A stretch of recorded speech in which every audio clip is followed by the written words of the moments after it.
انہوں نے بہرحال ہمیں انڈیپینڈنٹ یعنی کہ آزاد امیدوار قرار دے دیا. آزاد امیدوار کی حیثیت سے ہمارے جن لوگوں کو جیتنے دیا گیا، جن میں بدقسمتی سے میں شامل نہیں تھا، لیکن ان کو انہوں نے آزاد قرار دیا اور ان کو 3 دن کا وقت دیا کہ آپ کسی بھی سیاسی جماعت میں شمولیت اختیار کریں. 3 دنوں میں ان امیدواروں نے جن کو جتوا دیا گیا تھا یا جن کو جیتا ہوا مانا گیا تھا، ان امیدواروں نے سنی اتحاد کونسل کو جوائن کیا. الیکشن کمیشن نے ان کے اس جوائن کرنے کو قبول کیا، اور اس کے بعد 3 دن گزرنے کے بعد ان امیدواروں نے جب یہ کہا کہ بطور سنی اتحاد کونسل ہمیں ریزروڈ سیٹس دی جائیں، تو وہاں الیکشن کمیشن نے انکار کر دیا. تو ہمارا موقف یہ تھا کہ اگر سنی اتحاد کونسل اس 3 دن کے عرصے میں ایک سیاسی جماعت تھی جس میں شمولیت جو ہے وہ قانون کے مطابق تھی، قانون میں کوئی امر مانے نہیں تھا کہ اس جماعت میں شمولیت اختیار کی جائے، پھر اس کے بعد 3 دن گزرنے کے بعد جب اوتھ لے لیا جاتا ہے تو اس جماعت کے اراکین اب پارلیمانی پارٹی بن گئے. اس پارلیمانی پارٹی کو کیوں آپ مخصوص نشستوں میں حصہ نہیں دیتے؟ یہ میری استدعا تھی. تو اب دیکھتے ہیں فیصلہ کیا ہوتا ہے. سلمان صاحب، آج معزز جج صاحب نے یہ آبزرویشن بھی دی کہ ایسا لگتا ہے جیسے الیکشن کمیشن ایک آئینی ادارہ بن کے نہیں آیا اس کیس میں، بلکہ حریف بن کے آیا ہے. جی، ہمارا تو یہی موقف رہا ہے نا. اس تمام عمل میں ہم تو یہ کہتے ہیں کہ ہمارا ملزم یا ہمارا مجرم جو ہے وہ الیکشن کمیشن ہے. اگرچہ وہ ایک آئینی ادارہ ہے، اگرچہ آئین یہ توقع کرتا ہے کہ وہ غیر جانبداری سے کام کریں گے، لیکن جس زور و شور سے انہوں نے عدالت میں بھی اور الیکشن کمیشن کے اندر بھی ہماری مخالفت کی ہے، ہمارے جو ریزرو سیٹس کا حق ہے اس کی مخالفت کی ہے، جبکہ 2019 میں ایسی ہی صورتحال میں بلوچستان عوامی پارٹی کو مخصوص نشستیں دی گئیں. انہوں نے کوئی سیٹ نہیں جیتی تھی الیکشن کے دوران، کوئی انہوں نے لسٹ جمع نہیں کرائی تھی، لیکن بعد میں ان کو لسٹ کا موقع بھی دیا گیا اور ان کو ریزرو سیٹس بھی دی گئیں. تو ہمارا یہی موقف تھا کہ آئین میں ایسی کوئی بندش نہیں ہے، اور جو قانون میں لکھا گیا ہے کہ لسٹس دی جائیں گی، وہ لسٹس الیکشن کے بعد بھی دی جا سکتی ہیں، تاکہ جو اسمبلی ہے وہ متناسب نمائندگی کی بنیاد پر عوام کی جو رائے ہے اس کو ریفلیکٹ کرے، اس کی غماز ہو. یہ نہ ہو کہ آپ 3 سیٹیں الیکشن میں جیتنے والے کو 30 مخصوص نشستیں دے دیں. اس سے پورا توازن جو ہے پارلیمان کا وہ بگڑ جائے گا، اور پارلیمان عوام کی جو رائے ہے اس کو ظاہر کرنے میں ناکام ہو جائے گی. لہٰذا پروپورشنل ریپرزنٹیشن کا جو بنیادی اصول ہے، ایک اور جو آئین میں سوال دیا یہاں گیا پہ ہے، اٹھتا ہے کہ یہاں پر جو مخصوص نشستیں ہیں ان کے ذریعے موجودہ حکومتی اتحاد کو آئین میں ترمیم کا حق بھی مل جاتا ہے یا اتنی تقویت مل جاتی ہے، جبکہ الیکٹریٹ کا فیصلہ یہ نہیں تھا، اور یہ آئین میں ترمیم کرنے کی قوت وہ اضافی طور پر انہی نشستوں کی صورت میں مل سکتی ہے جو کہ ان کی نہیں بنتی تھی لیکن انہیں مل گئیں. وہ ظاہر ہے آپ کی کمزوری ہو سکتی ہے یا قانون کی کمزوری، الیکشن کمیشن جس پہ بھی ہو اس کا حتمی فیصلہ عدالت کرے گی. یہ بتائیں، میں آپ سے جو اس پس منظر میں ایک سوال اٹھتا ہے کہ کچھ عرصہ پہلے اسلام آباد ہائی کورٹ کے ججز نے لکھ کے دیا تھا کہ حکومت یا حکومتی ادارے ان پر اثر انداز ہونے کی کوشش کرتے رہے ہیں. یہاں پر آئینی ترمیم کا مسئلہ ہے، کہیں خدا نخواستہ ایسی کوئی کوشش آپ قانون دان ہیں حکومت کر سکتی ہے؟ دیکھیں، کوشش تو کر سکتی ہے حکومت یا ادارے. اگر وہ اسلام آباد ہائی کورٹ کے حوالے سے کر سکتے ہیں تو کسی بھی عدالت کے حوالے سے کر سکتے ہیں، لیکن ظاہر ہے یہ ایک مفروضہ ہوگا. اور یہ آپ نے بالکل ٹھیک کہا کہ اس مقدمے کی جو بڑی اہمیت ہے وہ یہی ہے کہ اس کے نتیجے میں آئین میں ترمیم کرنے کا حق ان لوگوں کو مل جاتا ہے جن کو یہ حق عوام نے نہیں دیا. تو یہ انتہائی، میں سمجھتا ہوں، ایک آئین پاکستان کے ساتھ مذاق ہوگا، پورے جمہوری عمل پر ایک حملہ ہوگا اگر ان کو یہ حق دے دیا جائے، اور یہی ہمارا مقدمہ ہے عدالت کے سامنے. اچھا سلمان اکرم رضا صاحب، یہ بتائیے گا کہ اب جو آپ کو کیا لگتا ہے، پہلے دن کی سماعت کچھ ایسا لگتا تھا کہ ہاسٹائل ہے سنی اتحاد کونسل یا پی ٹی آئی کے لیے، اس کے بعد ایک موقع آیا کہ سنی اتحاد کونسل اور پی ٹی آئی کا اصل میں کیا تعلق ہے، اس پہ بحث شروع ہو گئی، اور پھر یہ سوال اٹھا کہ سنی اتحاد کونسل کیا ٹیکنیکلی سنی اتحاد کونسل ہو بھی سکتی ہے یا نہیں ہو سکتی. تو کیا اس میں آپ دیکھ رہے ہیں کہ ایک امکان یہ بھی ہو کہ واپس اس پوزیشن پہ چلے جائیں آپ لوگ کہ جہاں پہ آپ کے سامنے یہ چانس ہو کہ آپ کے پاس مزید 3 دن ہے اور اب آپ فیصلہ کریں آپ نے کس پارٹی کو اختیار کرنا ہے؟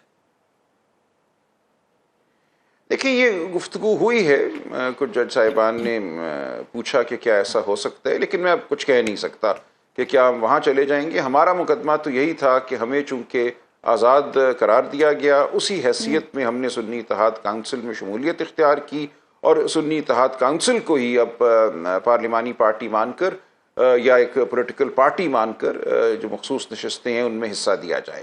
اگر عدالت اس سے ہٹ کے کوئی بات کرتی ہے، کہتی ہے کہ ہم 13 جنوری سے پہلے چلے جاتے ہیں، جو ایک کیفیت پیدا ہوئی اس فیصلے کی وجہ سے یا اس فیصلے کے اطلاق کی وجہ سے، اس کیفیت کو ہم ختم کرتے ہیں اور آپ کو پھر حق دیتے ہیں کہ بطور پی ٹی آئی آپ نشستیں مانگیں، تو یہ ممکن ہے، لیکن اس وقت کچھ کہنا مشکل ہے کہ کیا ایسا ہوگا۔ اچھا سلمان صاحب، عدت کیس والے معاملے کی بات کر لیتے ہیں۔ اب اسلام آباد ہائی کورٹ کی طرف سے جو ہدایات دی گئی ہیں سیشن کورٹ کو 12 جولائی تک فیصلہ سنانا ہے، تو کیا آپ کو لگ رہا ہے جو سچویشن آج عدالت میں جو معاملات ہوئے، کیا ریلیف مل سکتا ہے خان صاحب کو؟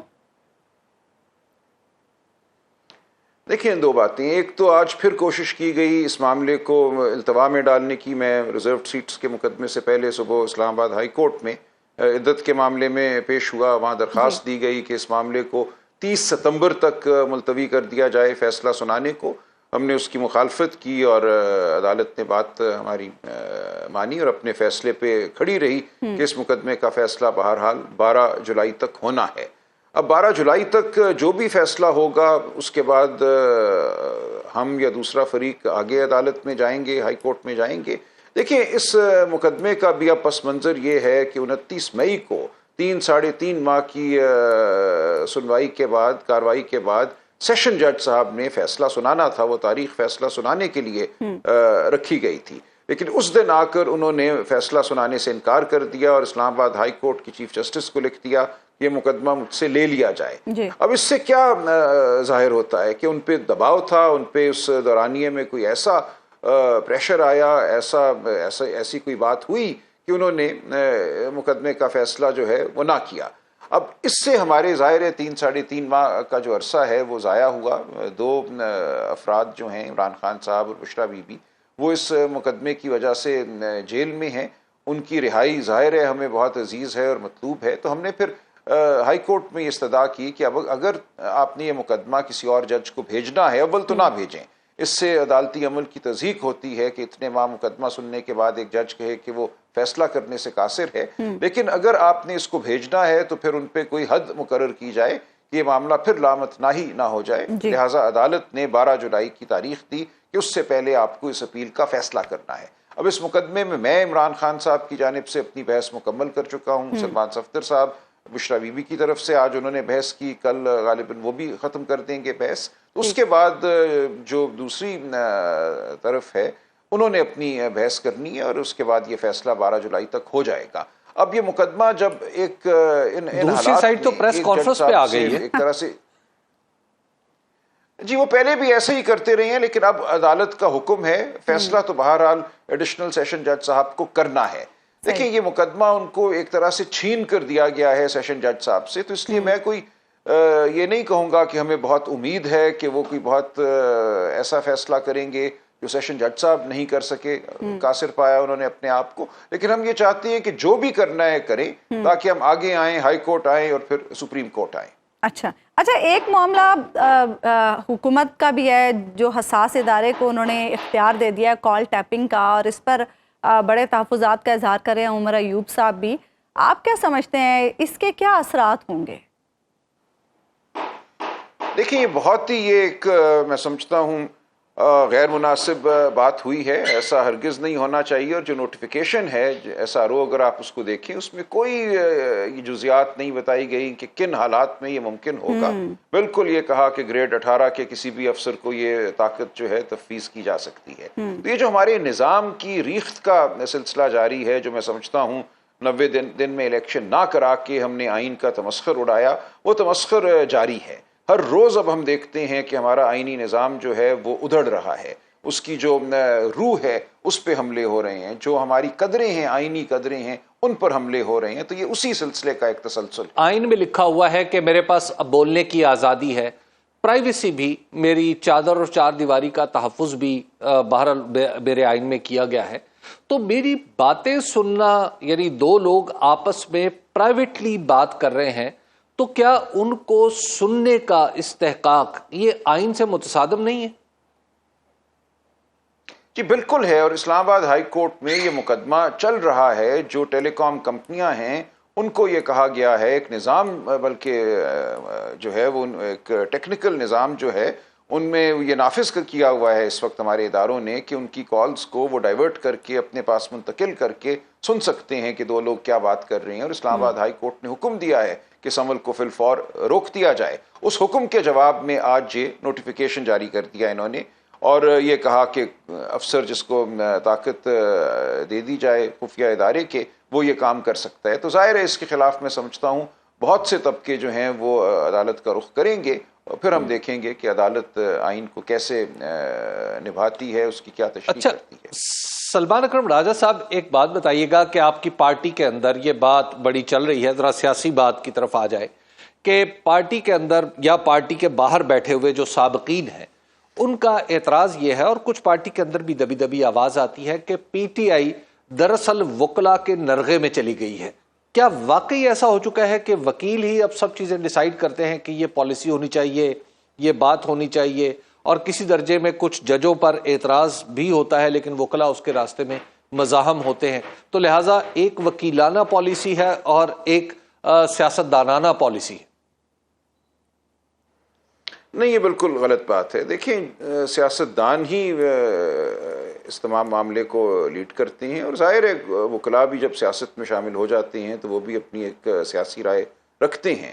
تو اس لیے وکیل اور سیاستدان میں فرق کوئی بہت واضح فرق نہیں ہے.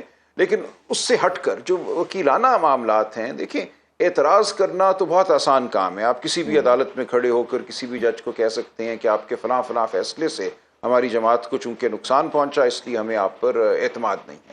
لیکن یہ قانونی پیرائی میں یہ بات نہیں آتی. قانون میں اعتراض کرنے کے لیے جو جواز دیے گئے ہیں، اس جواز کو جب تک آپ عدالت کے سامنے نہیں رکھیں گے تو صرف کھڑے ہو کر اعتراض کر دینا ایک بے ایمانی عمل ہے. روز لوگ ایسا کرتے ہیں اور فائن لے کر عدالت سے باہر آ جاتے ہیں. تو ہم وکیلوں کی یہی گزارش رہی ہے کہ اگر آپ نے اعتراض کرنا ہے تو اعتراض کرنے کے لیے وہ جواز اور وہ مواد فراہم کیجیے جس کی بنیاد پہ قانونی طور پہ اعتراض ہو سکے. اور وہ مواد میرا خیال ہے کہ اب شاید کچھ حوالوں سے، کچھ جج صاحبان کے حوالے سے منظر پر آئے. اچھا سلمان صاحب، ہم یہ بھی دیکھ رہے تھے پچھلے کچھ عرصے سے مسلسل پاکستان تحریک انصاف یہ شکایت کر رہی تھی کہ جن ججز کے پاس ان کے مقدمات جاتے ہیں ان پر اثر انداز ہونے کی کوشش کی جاتی ہے، اور پھر اسلام آباد ہائی کورٹ کے 6 ججز کا خط بھی سامنے آیا. کل پاکستان بار کونسل اور اسلام آباد ہائی کورٹ بار نے جو پریس کانفرنس کی ان کے رہنماؤں نے، اور جو ایک اعلامیہ جاری کیا گیا، اسے آپ کیسے دیکھتے ہیں؟ آپ کو کیا لگتا ہے کہ اس سے کیا بہتری آئے گی، کیا فرق پڑے گا؟ دیکھیں، یہ تو عدلیہ پر ہے اور عدلیہ کی جج صاحبان پر ہے کہ وہ مزاحمت کریں. ظاہر ہے یہ ہو رہا ہے، جس طرح ایک مہم جوئی کی جا رہی ہے جسٹس طارق جہانگیری کے خلاف سپریم کورٹ میں شہزاد احمد خان صاحب کے خلاف، کیونکہ انہوں نے ان کی مرضی کے الیکشن ٹرائیبیونل پنجاب میں قائم نہیں کیے. طارق جہانگیری صاحب سے مقدمات چھیننے کی کوشش کی انہوں نے. جو الیکشن اپیلیں اسلام آباد کے 3 حلقوں کی ان کے پاس ہیں، وہ ہائی کورٹ نے ان کو چھیننے نہیں دیا. تب ان کی ذات پر، ان کی ڈگری پر حملے شروع کر دیے. تو یہ ایک مضحکہ خیز صورتحال ہے جس سے ہم دوچار ہیں، اور بچگانہ صورتحال ہے. تو اب یہ عدلیہ پر ہے کہ اس صورتحال کے سامنے وہ متحد ہو کر قانون اور آئین جو ہے اس کی سربلندی کو یقینی بنائے. ٹھیک ہے، بہت بہت شکریہ سلمان اکرم راجہ صاحب، آپ ہمارے ساتھ موجود تھے. ایک بریک ہم لیں گے ناظرین، اور بریک کے بعد مخصوص نشستوں کے معاملے پر ہی مزید گفتگو کریں. ویلکم بیک ناظرین. مخصوص نشستوں کے کیس میں آج سپریم کورٹ نے فیصلہ محفوظ کر لیا ہے، اور اسی ساری صورتحال پر ہم بات کریں گے. پروگرام میں ہمیں جوائن کریں سینئر کورٹ رپورٹر حسنات ملک اور سینئر کورٹ رپورٹر سنو نیوز عدیل سرفراز. عدیل، 24 جون سے جب دوبارہ سماعت شروع ہوئی تھی اس معاملے کی، تو ہم نے ایک سلسلہ شروع کیا تھا کہ ہم آپ سے روزانہ کی بنیاد پر پوچھتے تھے کہ آج آپ کی آبزرویشن کیا ہے، کیا ماحول آپ نے دیکھا اور کیا لگ رہا ہے کہ کیا ٹلٹ ہے کس طرف. آج کیا سچویشن آپ کو لگی جو ساری جب سماعت کنکلوڈ ہوئی، تو کیا لگا آپ کو کہ کیا سچویشن ہو سکتی ہے؟ جی فی الوقت جو آج فیصلہ جس نوٹ پر محفوظ ہوا ہے، بظاہر نظر یہی آ رہا ہے کہ پاکستان تحریک انصاف / سنی اتحاد کونسل کا جو کیس ہے وہ مضبوط ہے. اور کچھ لوگ اسی وجہ کو بنیاد بنا کر یہ بھی کہہ رہے ہیں کہ شاید جو مختصر فیصلہ آج نہیں سنایا گیا وہ بھی شاید اسی وجہ سے نہیں سنایا گیا. مگر ابھی اس حوالے سے تو کہنا قبل از وقت ہوگا. جو بظاہر ہم دیکھ رہے ہیں گزشتہ سماعت پر آپ کو یاد ہوگا میں نے جسٹس حسن نظر رضوی آبزرویشن کا ذکر کیا تھا، اور اس کے بعد پھر ہم نے دیکھا سماعت مؤخر کر دی گئی، اور آج بھی جسٹس حسن نظر رضوی کا جو موقف تھا وہ وہی تھا. آج انہوں نے ایک انتہائی اہم سوال رکھا. جب چیف جسٹس قاضی فائز عیسیٰ نے لیٹر آف دا کانسٹیٹیوشن کا ذکر کیا تو انہوں نے وکیل سنی اتحاد کونسل سے یہ استفسار کیا، کیا لیٹر آف دا کانسٹیٹیوشن میں یہ لکھا ہے کہ سنی اتحاد جو مخصوص نشستیں سنی اتحاد کونسل کو نہیں ملی وہ دیگر سیاسی جماعتوں کو مل جائیں گی؟ آبویسلی اس کا جواب نفی میں تھا. اس سے یہ تاثر ملا کہ شاید جسٹس حسن نظر رضوی بھی اب اس طرف کھڑے ہیں جہاں پر جسٹس اطہر من اللہ، جسٹس منیب اختر، جسٹس منصور علی شاہ اور دیگر ججز صاحبان کھڑے ہیں، جو اس وقت اکثریت میں بھی ہمیں نظر آتے ہیں. حسنات، آج کے فیصلے کو محفوظ کر لیا گیا. محفوظ فیصلے کے بعد یہ بتائیے کہ کیا ہوتا ہے؟ کیا اکٹھے بیٹھتے ہیں 13 لوگ اکٹھے بیٹھیں گے اور پھر فیصلہ کریں گے، یا کیا ہوگا؟ یہ ججز کے درمیان، بلکہ جب یہ بینچ اٹھ کے جا رہا تھا تو اس وقت بھی ہم نے دیکھا کہ مشاورت جسٹس منیب اور جسٹس قاضی فیصل کے درمیان ہوئی ہے. اور وہ اب کیونکہ وہاں آواز نہیں آ رہی تھی، کیونکہ جسٹس قاضی فیصل کہہ رہے تھے کہ ججمنٹ ریزرو ہے، تو اس پہ جسٹس منیب جو بظاہر یہ لگ رہا تھا کہ وہ کہہ رہے تھے کہ ہم کوشش کریں کہ آج ہی دیکھتے ہیں کہ اس پہ کہ آج ہم سنا سکتے ہیں یا نہیں. تو پھر یہ تھا کہ جی جسٹس قاضی فیصل نے کہا جی ہم پھر آپ کو بتاتے ہیں کہ اگر شارٹ آرڈر جاری کرنا ہوا یہ ڈیٹیل ہی آئے گا. تو اس کے بعد یہی ہمیں پتہ چلا کہ جو آج کم از کم آرڈر نہیں آ رہا. تو یہ مشاورت چلتی رہتی ہے، لیکن بظاہر یہ ٹرکی سچویشن ہے کیونکہ supreme court practice and procedure act میں جسٹس قاضی فیصل میجارٹی میں تھے. اس وقت غالباً جو ججز تھے 15 ججز کے بینچ تھا، تو انہوں نے وہ بھی ایک بڑا ٹرکی قسم کی پوزیشن تھی کہ کچھ ججز نے کہا تھا کہ supreme court practice and procedure act legal ہے، 10 ججز نے کہا تھا. ان میں سے 2 ججز نے کہا کہ ماضی سے اطلاق نہیں ہو سکتا. تیسرے نے ایک جج نے کہا کہ جی جو ہے وہ ماضی سے ہو سکتا ہے لیکن جو رائٹ آف اپیل ہے وہ نہیں دی جا سکتی.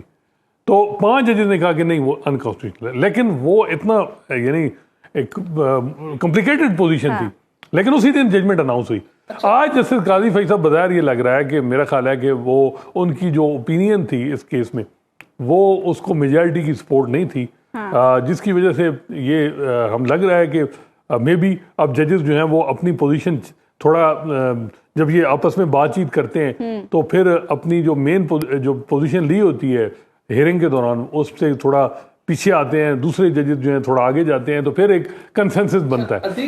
یہ بتائیے گا کہ جو اگر ہم دیکھیں عدالت کے سامنے ظاہر مقدمہ تو سادہ سا ہے کہ جناب نشستیں کس کو ملنی ہیں، لیکن بیچ میں ہم نے دیکھا یہ سوال بھی آ گیا کہ سنی اتحاد کونسل بنی تھی تو بنی کیوں تھی؟ الیکشن کمیشن نے 13 جنوری کے فیصلے کی درست تشریح کی تھی یا نہیں کی تھی؟ اچھا، پی ٹی آئی کو سمبل لیا گیا تھا پی ٹی آئی سے، لیکن کیا پی ٹی آئی بطور جماعت تھی یا نہیں تھی؟ ایک مفروضہ یہ بھی قائم ہو گیا کہ جناب اگر یہ جو آزاد جیت کے آئے ہیں یہ خالی پی ٹی آئی میں ہی شامل ہو جاتے تو ان کی پوزیشن زیادہ بہتر ہو جاتی. اب یہ بتائیے گا کہ کیا یہ سارے ایشوز ہیں ان کا جواب آئے گا یا صرف ایک ہی سادہ سا جواب آئے گا؟ اور پھر ہر ایشو پہ کیا دیکھ سکتے ہیں کہ ایشو نمبر 1 پہ کچھ لوگ اکثریت میں ہوں اور ایشو نمبر 2 پہ کچھ لوگ اکثریت میں ہوں؟ ان کے سامنے مین کوسچن آف لا کیا ہے وہ تو بالخصوص اگر ہم بات کریں جسٹس قاضی فائز عیسیٰ کی جو اس بینچ کو ہیڈ کر رہے ہیں، انہوں نے تو اپنے آپ کو صرف جیسا کہ بار بار وہ کہتے ہیں کہ لیٹر آف دا کانسٹیٹیوشن اور جو متن ہے اس تک ہی وہ محدود رکھیں گے. تو جہاں تک ان کا تعلق ہے وہ شاید دیگر جو آپ کہہ سکتے ہیں معاملات ہیں ان کو ٹچ نہ کریں. دوسری جانب جسٹس منصور علی شاہ ہوں, جسٹس منیب اختر, جسٹس عطر من اللہ, جسٹس عائشہ ملک, ان تمام نے ہی آلموسٹ کمپلیٹ جسٹس کی بات کی ہے, اور اس کمپلیٹ جسٹس میں آبویسلی تمام تر معاملات آئیں گے, اور جو جن کی آپ نشاندہی کر رہے ہیں اور جو الیکشن کمیشن آف پاکستان نے غلط تشریح کی ہے اس کا بار بار ہم دیکھ رہے ہیں. آلموسٹ اکثریت نے ہی اس بات کو تو تسلیم کیا ہے, even some how chief justice قاضی فائز عیسیٰ بھی یہ ماننے کو تیار ہیں کہ الیکشن کمیشن نے ان کے فیصلے کی درست تشریح نہیں کی, اور اس کے اوپر تو تمام ججز صاحبان متفق ہیں. اور پھر یہاں پر یہ بھی بات ہوتی ہے کہ اگر اس نے تشریح درست نہیں کی تو اس کا خمیازہ پاکستان تحریک انصاف یا سنی اتحاد کونسل کیوں بھگتے؟ جب یہ نقطہ طے شدہ ہو جاتا ہے, فرض کیا کہ تمام جج صاحبان اس نقطے پہ متفق ہے کہ تشریح درست نہیں ہے 13 جنوری کے فیصلے کی, تو پھر تو مسئلہ حل نہیں ہو گیا. ویسے حل ہونا چاہیے, لیکن مراد یہ کہ پی ٹی آئی کو سیٹیں جاتی. بالکل, وہ جسٹس قاضی فیصلہ کہتے ہیں کہ پی ٹی آئی ہمارے سامنے نہیں ہے, ہمارے سامنے تو سنی اتحاد کونسل کا کیس ہے. کیا سنی اتحاد کونسل لیگلی اس کو ہم کہہ سکتے ہیں کہ اس کو ریزرو سیٹیں مل سکتی ہیں یا نہیں؟ وہ اس طرف جاتے ہیں.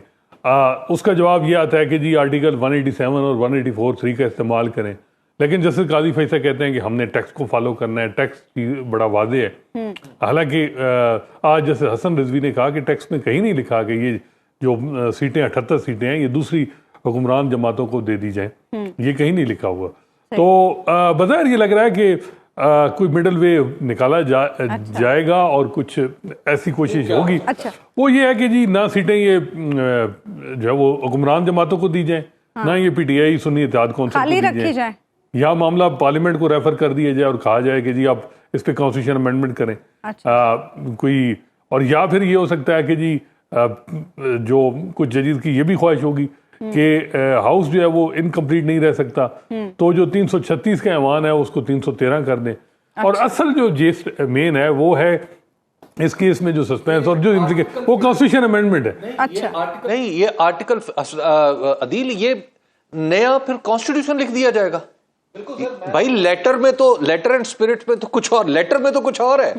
اس کیس میں بھی ان کی بائیں جانب بیٹھے جسٹس منیب اختر کو پوائنٹ آؤٹ کیے بغیر دبے الفاظ میں انہوں نے ہمیشہ 63A میں جو آئین کو ری رائٹ اپیرنٹلی کیا گیا ہے اس کا تذکرہ ضرور کیا ہے, اور اس کیس میں بار بار وہ یہ کہہ رہے ہیں کہ ہم نے آئین کو ری رائٹ نہیں کرنا. اب اگر اس پلان کو, جس کو اپیرنٹلی پلان بی بھی کہا جا رہا ہے, اس کے اوپر وہ جاتے ہیں اور جس طرح سعد صاحب ابھی بتا رہے ہیں, اگر اس طرح ہوتا ہے کہ جو ریشو ہے اس کو ہی کم کر دیا جائے جو کل نشستیں ہیں پارلیمان کے اندر, اس سے تو پھر باقاعدہ طور پر چیف جسٹس قاضی فائز عیسیٰ اپنے ہی کہے ہوئے الفاظ سے پیچھے ہٹیں گے اور پھر وہی سب کچھ کریں گے جس کا معذرت کے ساتھ وہ تانا اپنے بائیں جانب بیٹھے جج کو دیتے ہیں جب آئین کو آپ ری رائٹ کر دیں گے. اس میں تو بظاہر نظر نہیں آ رہا کہ یہ کوئی آئین کی تشریح بھی آپ کر رہے ہوں گے, کیونکہ اس وقت تو کوسچن آف لا بھی وہ نہیں ہے.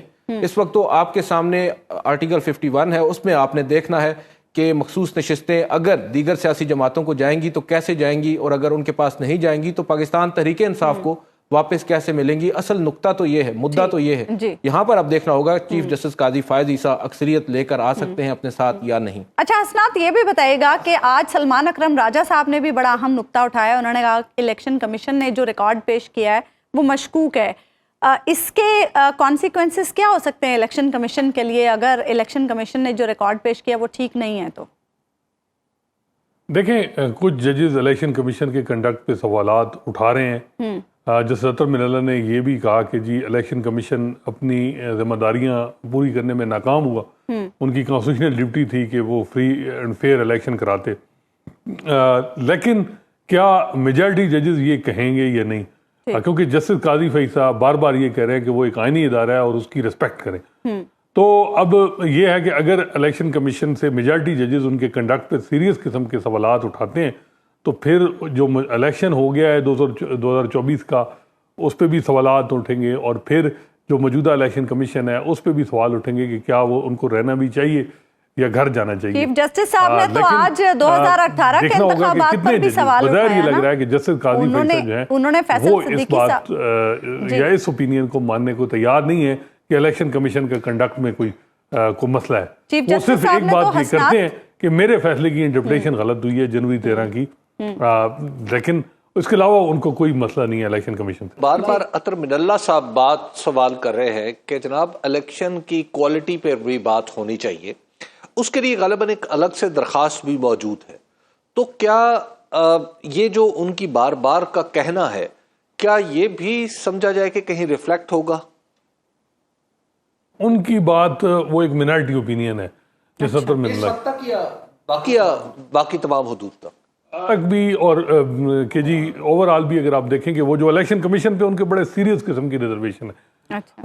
لیکن جو پٹیشن ٹیک اپ ہونی ہے وہ کمیٹی نے اس کو ڈیسائیڈ کرنا ہے. کمیٹی میں چیف جسٹس کا اپر ہینڈ ہے، کیونکہ انہوں نے پرپوز کرنا ہوتا ہے کہ جی ایجنڈا کمیٹی کا انہوں نے دینا ہوتا ہے، رجسٹرار نے دینا ہوتا ہے. تو دیکھیں میرا خیال ہے کہ کم از کم یہ پٹیشن اگر لگی بھی تو جس طرح کی بات ہو رہی ہے کہ آرٹیکل 225 226 بڑا کلیئر ہے کہ الیکشن ٹریبیونل بن گئے ہیں جی، اب یہ چیزیں جو ہیں وہ اس قسم کی نہیں آ سکتی. حالانکہ 2013 کا الیکشن میں اس انکوائری ہوئی ہے اور سٹنگ سپریم کورٹ کے ججز نے اس کو پروب کیا ہے. اب دیکھنا ہے کہ اس میں چیف جسٹس قاضی فیصل کی اوپینین بہت امپورٹنٹ ہے کہ الیکشن کے حوالے سے کہ الیکشن کے، لیکن انہوں نے آج یہ کہا کہ جی 2018 میں بھی تو یہی ہوا تھا، کیا 2018 بھی ہم کھول دیں؟ جیسے اطہر من اللہ نے اس کے جواب میں کہا کہ جی وہاں اگر غلط ہو گیا اب بھی غلط ہوا، کیا ہم ہر دفعہ یہ غلطیاں دہراتے رہیں گے؟ اب ہم خاموش رہیں گے؟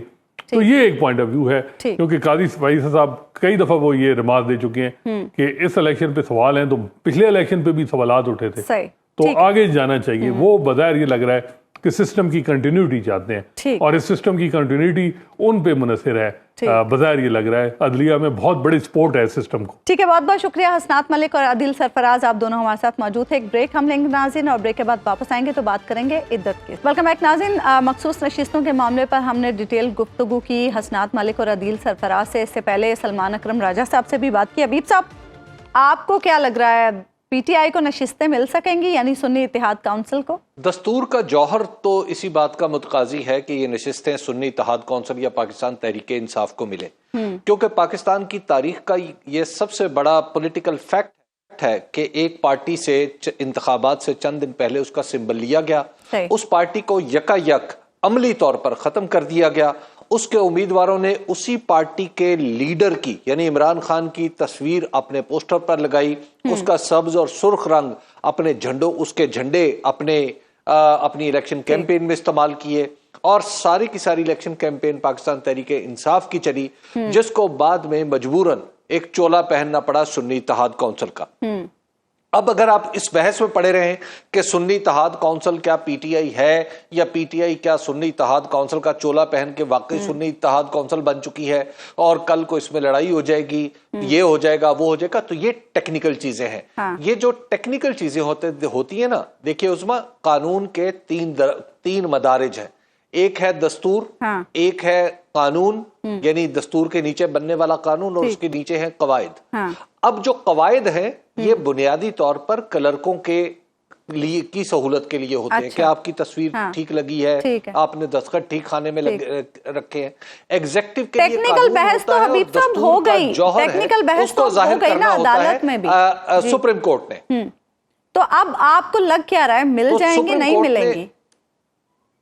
دیکھیے مجھے تو ایسا لگتا ہے کہ دستور کے جوہر کے مطابق اور پھر جو جس طرح سماعت کنکلوڈ ہوئی ہے، مجھے تو اس سے لگتا ہے کہ یہ جو نشستیں ہیں یہ تحریک انصاف یا سنی اتحاد کونسل، آپ جس ان کو جو بھی نام دے لیں، اصل میں تو ایک ہی ہیں، تو ان کی طرف ہی جاتی ہوئی لگتی ہیں. مجھے ایسا لگ رہا ہے کہ اب حکومتی اتحاد ان نشستوں سے محروم ہو جائے. اچھا ٹھیک ہے. حبیب صاحب، آج خاور مانی کا پریس کانفرنس کی، بڑے آپ دیدہ بھی ہوئے، پہلے سن لیتے ہیں انہوں نے کیا کہا، پھر بات کرتے ہیں. کیا ضرورت پڑ گئی تھی ان کو کہ 39 دن فٹافٹ نکاح کر لیں؟ اگر آپ کو اتنی جلدی تھی اس کی قوم کو وجہ تو بتا دیں. پہلے کو نکاح ہوا، 7 جنوری کو وہ ڈینائی کر رہے ہیں کہ ایسا کوئی نہیں ہوا، نکاح ہوا ہی نہیں ہے. ایک نکاح اور کیا 18 فروری کو، دوبارہ کیوں کرنا پڑا؟ کوئی چیز غلط ہوئی ہے تو دوبارہ کیا. اس کے گھر والوں کو علم نہیں تھا کہ ڈائیورس ہو چکا.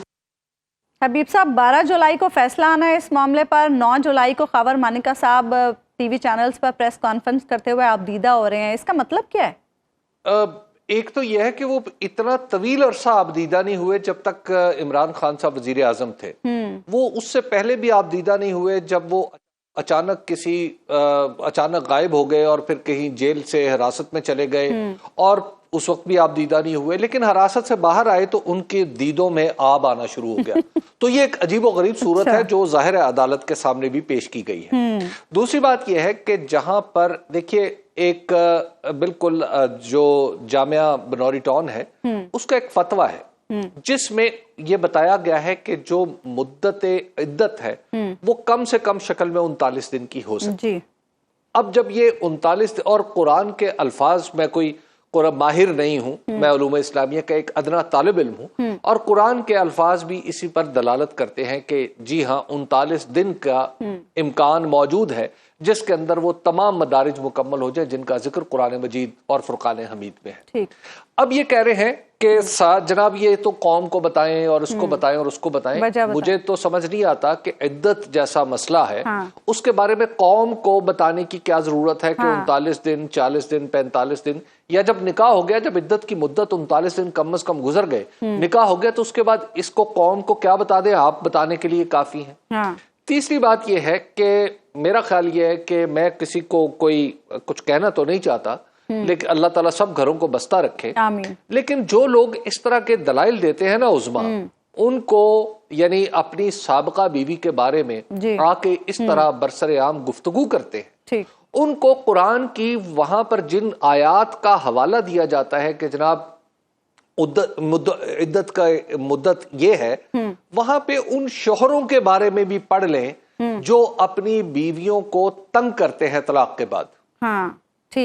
وہاں پر کیا ہے، ان کے بارے میں کیا وعید ہے. صحیح. کیا وہ پسندیدہ شخص کے طور پہ اس میں پینٹ ہوئے ہیں یا ان کا نام ناپسندیدہ افراد کے حوالے سے. ٹھیک ہے، بالکل یہ دیکھنا چاہیے. جب آپ کے پاس کوئی آرگومنٹ نہیں رہا، جب کوئی آرگومنٹ نہیں رہا اور آپ 1400 سال کی تاریخ بدلنے چلے ہیں، میں یہ سمجھتا ہوں، چلیے خاور مانیکا صاحب کو میں کوئی اس قدر اہم نہیں سمجھتا کہ ان کی بنیاد پہ آپ عدت کے جو پرنسپلز ہیں ان کو تبدیل کر دیں، اور جو شادی میں ڈھل چکا ہوا رشتہ ہے اس کے اوپر آپ فراڈ کا الزام لگائیں، اس کے اوپر سزا دیں.